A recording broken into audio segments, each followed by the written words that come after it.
एक बाबे दे 4 पुत्र सन।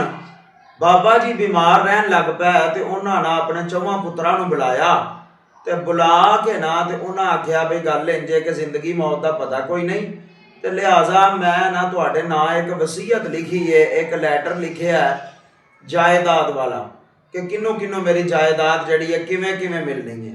तो लिहाजा तुसां ना मेरे मरण तो बाद वो लैटर जिहड़ा वो वेखना फलानी थां ते मैं रख छड़िया ते मेरे जो मैं इंतकाल हो जाए फौत हो जावा उस तो बाद तुसा लैटर जिहड़ा वो चैक करना है। उन्हें कहा जी ठीक है। मुख्तसर गल ये वे कि एक वक्त आया कि बाबा जी जिहड़े सन फौत हो गए, दफना दफनू के सारिया रसूमात अदा करन तो बाद जदों पुत्र वेले होए तो उन्हें क्या वेखीए तो सही अब्बे हरा ने किहड़ी जायदाद या किहड़ा रुका जिहड़ा लिखिया। जिहड़े वक्त उन्होंने रुका खोलिया तो उहदे विच लिखिया सी कि मेरी जिन्नी जायदाद है ना वो सारी मैं 3 पुत्रां दे नां कर छड्डी है ते एक पुत्र नूं ओहदा हिस्सा नहीं लभना क्योंकि वह हराम दा है। हुण विच ये नहीं सी लिखिया कि हराम दा किहड़ा है, वैसे ही लिखिया सी कि एक हराम दा ते 3 जिहड़े ने वो हलाल दे ने। हज़रात गिरामी वो जिस वक्त लड़न लग पै आपस दे विच लड़दे ने पै ते कोई बंदा तो सियाना गुजरिया। उन्हें क्या यार तुहानू की होया क्यों लड़दे हो पै? उन्हें क्या लड़दे इस वास्ते आ बेहरा आ वसीयत लिखी है तो हुण सानू पता नहीं लगता पिया हराम दा किहड़ा। सारे ही एक दूजे नूं आंदे ने तू हराम दा, वो आंदा तू हराम दा, वो आंदा तू हराम दा। इहदा पता नहीं हुण फैसला किवें होएगा, असीं ते तां लड़ लड़ के मर चले हां। उन्हें यार परेशान ना हो तो लिहाजा इहदा फैसला जिहड़ा ना तुसीं इंज करो फलाने पिंड टुर जाओ, उत्थे एक चौधरी है बड़ा मन्निया तरन्निया ते बड़े वो फैसले करदा है, लिहाजा वो तुहाडे फैसले जिहड़े ने ना वो अच्छे तरीके दे नाल कर छड्डेगा। उन्हें कहा जी ठीक है सानू लड़न की लोड़ कोई नहीं, असीं उत्थे लगे जाने आ ते आपे ही फैसला हो जाएगा। वो जनाब चलदे चलदे जदों उस पिंड दे विच दाखल होए ना ते अगों एक नौजवान कुड़ी उन्हां नूं मिली ते उस कुड़ी नूं उन्हां ने पुछया कि इंज इंज असां फलां नां दा बंदा है चौधरी है ते उहनूं मिलना है, ओहदे डेरे ते जाना है। वो कुड़ी बोली लड़की ते उस आखिया तुहानू उहदे नाल की काम है, वो ते अन्ना हो गया है। उन्हें कहा अच्छा अन्ना हो गया तो चलो बाहर गया फन्ना हो गया तो असा मिलना तो है ना। उन्हें कहा चलो इंज करो फिर अगे जाओ तो अगों किसी को पुछ लवो। वो टुरदे टुरदे जिस वक्त अगे गए तो अगों उन्होंने ना एक बीबी मिली कोई माई तो उन्होंने कहन लगे अम्मा जी असा ना फलाने चौधरी नूं मिलना है तो वह डेरा कित्थे वे। वो माई बोली तो कहन लगी पुत्रा तुहानू उहदे नाल की काम है, वो तो फौत हो गया।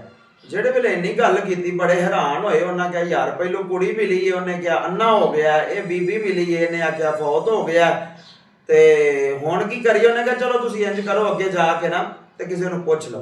वो जिसले अगे गए तो उन्हें कहा जी वो फलाना डेरा, वो डेरे दे विच चले गए। अगे जाके जिसले वेख्या कि चौधरी हुक्का शुक्का पा के ना तो बड़ा सोहना बन बना के फब के ते मंजी दे उत्ते बैठा जाके सलाम दुआ लई तो सलाम दुआ लैन तो बाद चौधरी साहब आंदे ने हाँ भई आओ किवें आए हो तो कित्थों आए हो।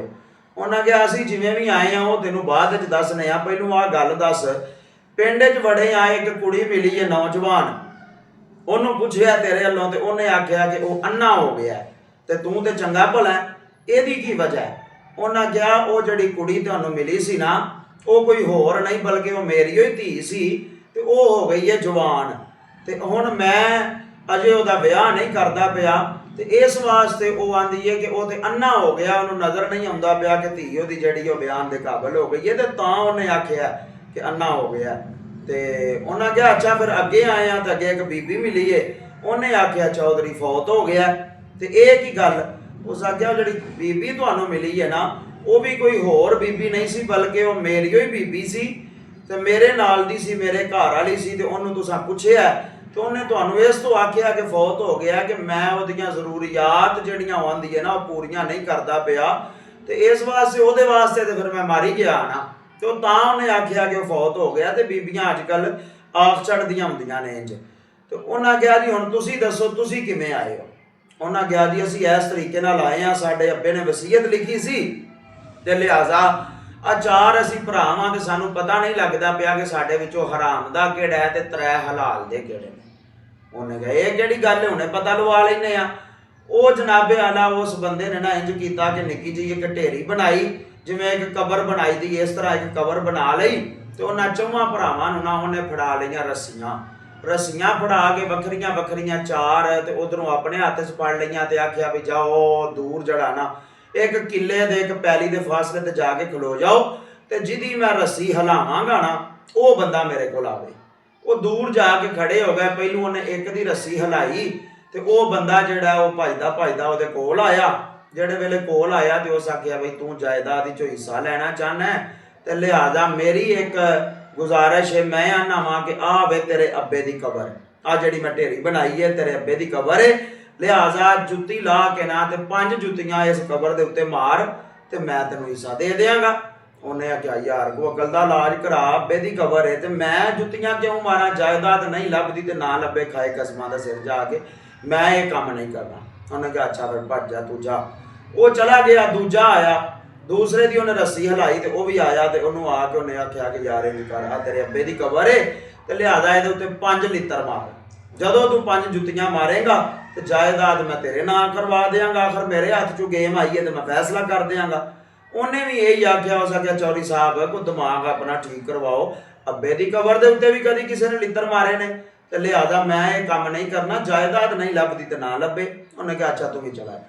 वो भी गया, फिर तीसरे नूं उन्हें बुलाया तो तीसरे नूं भी यही आख्या कि तू 5 लित्तर मार ते मैं तेरे नां जायदाद कर देना।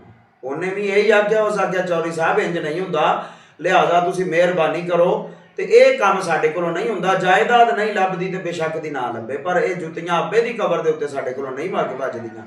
उन्हें कहा अच्छा तुम ही साइड ते हो जा। चौथे दी जिस वक्त रस्सी हिलाई ना ते वो भी दौड़दा होया आया ते आके जनाब खलो गया ते चौधरी साहब बोले ते कहन लगे कि तेनू जायदाद चाहिदी है। उस आख्या जी बिल्कुल चाहिदी है। उन्हें कहा फिर एक काम करना पैना है, मैं बनाई है तेरे अब्बे दी कबर ते इंज करके इहदे उत्ते 5 लित्तर मार, 5 जुत्तियां मार ते जायदाद जिहड़ी मैं तेरे नां करवा देना। उस आख्या चौधरी साहब जायदाद लभनी चाहिदी है, जुत्तियां 5 छड्ड के 10 भी आखोगे तो मैं मार देना, 10 लित्तर जिहड़े ने ना वो भी मैं मार देना वा, जायदाद लभनी चाहिदी। उन्हें दूजियां तरफां नूं भी बुलाया तो उस आख्या लो भाई फैसला हो गया, आ जिहड़ा बंदा ना ये तुहाडे विचों हराम दा है ते बाकी जिहड़े 3 ने ना वो हलाल दे ने। उस आख्या हराम दे बंदे दी निशानी ये वे कि जिहड़ा प्यो दी इज्जत अल्लों नहीं बहिंदा, जदों भी जनाब को काम करेगा ना अब्बे नूं लित्तर मरवाण वाले ही करेगा, भावें आप मार लवे ते भावें लोकां कोलों मरवा लवे अपणियां करतूतां दी वजह तो। ते लिहाजा इहदे तो सबक ये ही हासल हुंदा है कि सानूं काम वो करना चाहिए जिहदे नाल साडी भी इज्जत बने ते साडे मां प्यो दी भी इज्जत बने, कोई बंदा उन्हां नूं भैड़ा ना आखे।